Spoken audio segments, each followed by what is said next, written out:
Sir good evening sir. Good evening. Sir మీరు land video తీసి నా వాట్సాప్ కి షేర్ చేశారు సార్. అవును. ఓకే, టోటల్ మొత్తం ల్యాండ్ ఎన్ని ఎకరాలు సార్ ఇది? 1100 ఎకరాలు. 1100 ఎకరాలు. ప్రజెంట్ 400 ఎకరాలు ఉంది రెడీగా. ఓకే, మిగతాది సార్? మిగతాది టైం పడుతుంది. అంటే ఎన్ని రోజులు టైం పట్టవచ్చు ఉదాహరణకి? Maximum 2 months.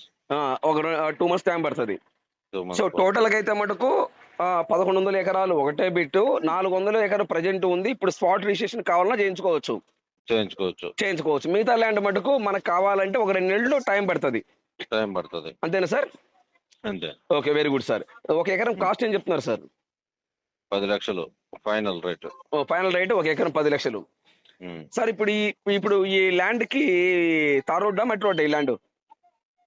తార్ రోడ్ లో నుంచి మట్టి రోడ్ వస్తుంది. తూర్పు పక్క అద్దు వచ్చేసరికి తార్ రోడ్ వస్తుంది. Okay okay sir. అంటే తార్ రోడ్ ఉంది, మట్టి రోడ్, 2 రోడ్లు ఉన్నాయి. 2 రోడ్లు ఉన్నాయి. Okay sir. నేల రెడ్ సైలా బ్లాక్ సైలా sir? Red soil. Red black mix అయి ఉంటుందా? అక్కడక్కడ మిక్స్ అయి ఉంటది. ఓకే, అంటే అదే ల్యాండ్ పెద్ద 70% రెడ్ సాయిల్. అదే అంటే ల్యాండ్ పెద్ద కాబట్టి 70% ఇచ్చేలు ఫుల్ రెడ్ సాయిల్ ఉంది, 40% ఇచ్చేలు బ్లాక్ సాయిల్ ఉంది. Okay sir.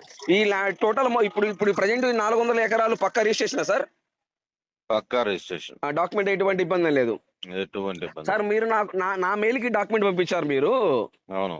అదంతా ప్రింట్ తీయాలంటే చాలా పెద్ద విషయం కదా సార్ అది? ప్రింట్ తీయాలంటే విషయం మొత్తం మీకు మెయిల్ పెట్టాము. పెట్టారు. అవును సార్. మొత్తం ప్రింట్ తీసేయాలంటే తీసేస్తాం. అది అవసరం లేదు. నేను మెయిల్ మొత్తం చెక్ చేశాను. చెక్ చేసుకోండి. ఎవ్రీథింగ్ మొత్తం పెట్టారు. ఇప్పుడు అక్కడ సబ్ స్టేషన్లు ఏమైనా ఉన్నాయా సార్? సోలార్ కి కానీ అట్లాంటి వాటికి? ఉన్నాయి. సోలార్ హబ్ వచ్చేసి 6 కిలోమీటర్లు సబ్ స్టేషన్ వచ్చి.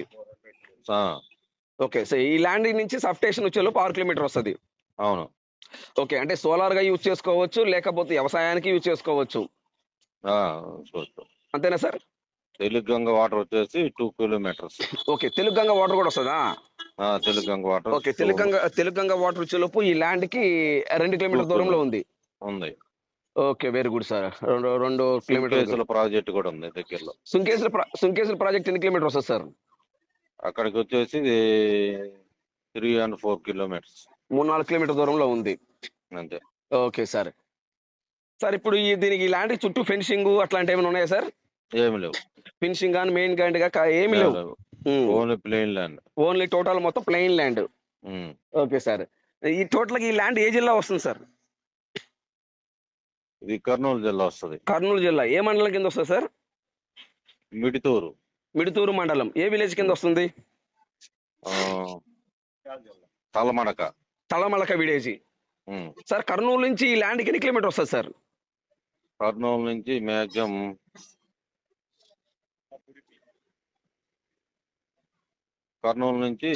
ఒక 25 కిలోమీటర్స్.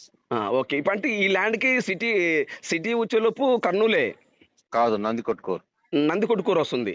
ఇప్పుడు ఈ ల్యాండ్ కి సిటీలు ఏ సిటీల దగ్గర ఉన్నాయి సార్? సిటీ కానీ టౌన్ కానీ ఏ దగ్గరలో ఉన్నాయి? నందికొట్కూరు, నంద్యాల. నంద్యాల ఎన్ని కిలోమీటర్స్ వస్తుంది సార్? నంద్యాల వచ్చేసి 15 కిలోమీటర్స్. 50 కిలోమీటర్లు.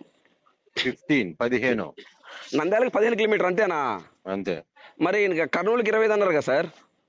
కర్నూలుకి వచ్చేసరికి నందికొట్కూరు మీద షార్ట్ కట్ వెళ్తాయి. షార్ట్ కట్ ఉందా? ఓకే. కర్నూలుకి వచ్చేలోపు 25, నంద్యాలకి 15 కిలోమీటర్లు. అవును. Okay sir. ఇంకొకటి చెప్పారు సార్? నందికొట్కూరు. ఇంకోటి ఏం చెప్పలేదు. నందికొట్కూరు చెప్పాము. అదే నందికొట్కూరు నుంచి ఈ ల్యాండ్కి ఎన్ని కిలోమీటర్ వస్తుంది సార్? ఎగ్జాంపుల్ 15-16 కిలోమీటర్లు. 15-16 వస్తుంది. Okay sir. టోటల్ గా అయితే మొత్తం కర్నూలు విజయవాడ హైవే వచ్చేసరికి 4 కిలోమీటర్స్ హైవే. ఓకే. మీకు ఓర్సుగల్ విమానాశ్రయం వచ్చేసి 18 కిలోమీటర్లు. కర్నూలు విమానాశ్రయం నుంచి ఓర్సుగల్ విమానాశ్రయం. ఓకే, 18 కిలోమీటర్ వస్తుంది. 18 కిలోమీటర్లు. ఓకే. దీనికి సోలార్ హబ్ వచ్చేసి 6 కిలోమీటర్లు ఉంది. పాణ్యం దగ్గర సోలార్ హబ్. ఓకే సార్, అర్థమైంది. Okay, thank you sir. అయితే thank you very much. Right. Okay sir.